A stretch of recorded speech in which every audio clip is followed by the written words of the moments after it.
Hello everyone, कैसे हैं आप सब और क्या हाल समाचार हैं आपके। देखिए, भारत की 465 अरब डॉलर की म्यूचुअल फंड इंडस्ट्री है, बट इस इंडस्ट्री के लिए खबर अच्छी नहीं है। देश की सबसे बड़ी एसेट मैनेजर में से एक एक्सिस एसेट मैनेजमेंट कंपनी के खिलाफ रेगुलेटरी जांच चल रही है, जो आपने भी सुना होगा। ब्लूमबर्ग की एक रिपोर्ट में कहा गया है कि ये जांच म्यूचुअल फंड इंडस्ट्री की चूलें हिला सकती है। जी हाँ, चूलें। यानी as an mutual fund investor ये न्यूज़ आपके लिए और हर एक हिंदुस्तानी के लिए है, और ये वीडियो हर घर पहुंचाना है, क्योंकि स्टॉक मार्केट से ज़्यादा कहीं ना कहीं लोग म्यूचुअल फंड में इन्वेस्ट करते हैं, क्योंकि कोई भी परेशान ना हो, यही है हमारा मकसद। तो मैं मुकुल अग्रवाल आपका आप ही के यूट्यूब चैनल में स्वागत करता हूँ। जो भी नए लोगों चैनल को सब्सक्राइब कर लें, बेल आइकन हिट कर लें, नोटिफिकेशन ऑन कर लें और बस प्यार देते रहें।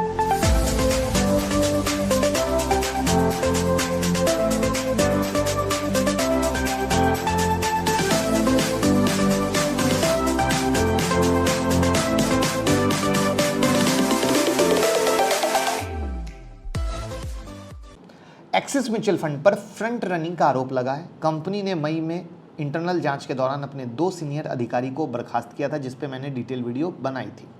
इस कंपनी में ब्रिटेन की दिग्गज इन्वेस्टमेंट कंपनी स्कॉल्डल्स की 25% की हिस्सेदारी है, जबकि बाकी स्टेक एक्सिस बैंक लिमिटेड के पास है। कंपनी ने हाल में अपनी रिपोर्ट रेगुलेटर को दी। कंपनी ने स्वीकार किया कि बर्खास्त किए गए उसके कर्मचारी ने सिक्योरिटीज रूल का उल्लंघन किया था। अब सोर्सेज के मुताबिक मार्केट रेगुलेटर सेबी भी इस मामले में जांच कर रहा है। फ्रंट रनिंग का मतलब है गलत तरीके से शेयर में खरीदी बिक्री। फ्रंट रनिंग तब होती है जब किसी ब्रोकर के पास बड़ी मात्रा में खरीदी या बेचे जाने वाले स्टॉक की स्पेशल जानकारी, इंटरनल न्यूज पहले से होती है और उस स्टॉक का लाभ उठाने के लिए वो ट्रेड करता है और ट्रेड करके मोटे पैसे कमाता है। इसका मतलब क्या हुआ?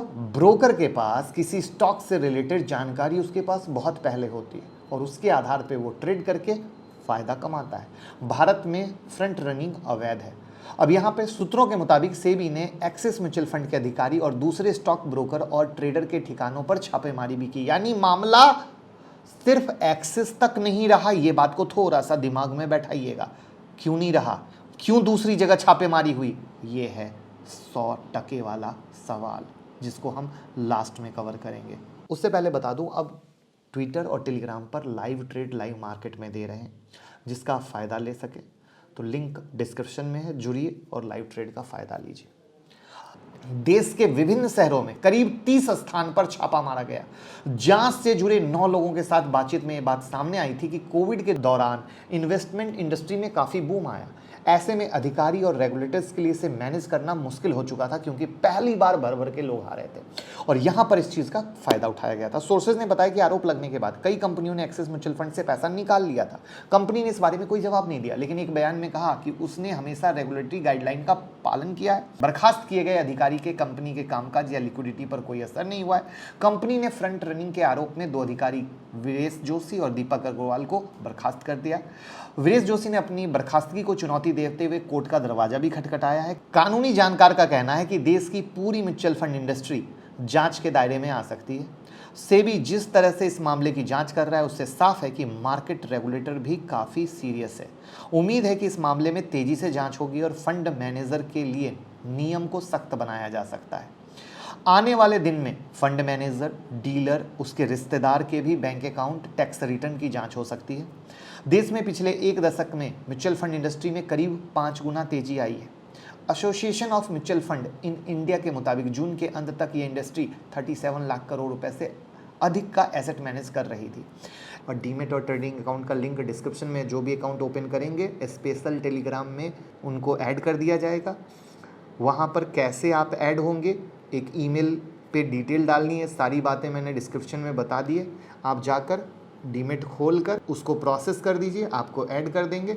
और एंजल वाले कुछ 5,000 की स्कीम और अपस्टॉक वाले कुछ 1,500 2,000 की स्कीम दे रहेंगे। जो भी अकाउंट ओपन करके रेफरल करेगा तो आप उसका भी बेनिफिट लेकर कमा सकते हैं हमारी लिंक से। एक्सिस म्यूचुअल फंड 2009 में अपना पहला इन्वेस्टमेंट प्लान लाई थी और जून के अंत तक इनके पास 2.5 लाख करोड़ रुपए की एसेट थी। अब यहाँ पर एज पर सोर्सेज मामला लोगों की सोच से ज़्यादा बड़ा है, बट क्या क्या चीज़ बाहर आती है या अंदर ही अंदर शांत हो जाती है, ये देखने वाली बात है। क्योंकि ऑलवेज फर्जी गेम हज़ारों करोड़ का होता है, पेनाल्टी चिंदी चोरी वाली लग के रह जाती है, बिग नेम कभी भी बाहर नहीं आते, सिर्फ 2-4 लोगों के नाम आते हैं, क्योंकि छापा तो कई जगह पड़ रहा है, कई लोगों से बातचीत हो रही है, कई लोगों से पूछताछ चल रहा है, यानी लोगों का विश्वास कहीं भैया टूट ना जाए। क्योंकि एक्सिस जैसा बड़ा नाम पे भी अगर दाग लग जाए तो रिटेल भाई तो कहेंगे भाई अब जाना कहाँ है। अब यही बता दो कि अगर एक्सिस जैसी जगहों पे भी हमने इन्वेस्ट करके गलती कर दी तो अब हम जाएं तो कहाँ जाएं। बेहतर है पैसे को कहीं हम डालें ही ना, पैसे को बैंक में रखें। यहाँ पर सरकार की, सेबी की बहुत बड़ी ड्यूटी आती है, कुछ ऐसा पनिशमेंट आए कि एक लैंडमार्क बने, दूसरे करने से पहले एक बार नहीं 1000 बार सोचे। क्योंकि मैंने उस दौरान क्या बोला, जब नया फ्लो आया पैसे का, प्रशासन यानी जो मैनेजमेंट था वो तो संभाल नहीं पाया, लेकिन जो अंदर के लोग थे वो समझ गए कि यहीं पर गड़बड़ घोटाला किया जा सकता है। और वो गड़बड़ घोटाला सोच से काफ़ी बड़ा था, और वो सोच से ज़्यादा बड़े होने के कारण इस तरह का मामला हुआ है। बट मैं दरख्वास्त करूंगा कि प्लीज़ इस मामले की बहुत गंभीरता से जांच हो, कोई भी ऐसा ना हो कि किसी भी इन्वेस्टर का विश्वास टूटे, और ऐसा बड़ा भूचाल लाने की जगह बड़े लोगों को सामने लाया जाए, जिससे पब्लिक को ट्रस्ट आए कि नहीं भैया सरकार सेबी भी डट के काम कर रही है। आपका क्या कहना है? आप भी चाहते हो ना कि कोई ऐसा पनिशमेंट आए जिससे इनकी हालत टाइट हो जाए और ज़िंदगी में कभी दोबारा ना कर सकें? तो कमेंट बॉक्स में ज़रूर बताइएगा, और वीडियो को एक लाइक कर दीजिएगा, और 3 लोगों के साथ शेयर, जिससे कम से कम प्यार मोहब्बत मिलता रहे। हर सीखें, जानें, कमाएं। Thank you so much.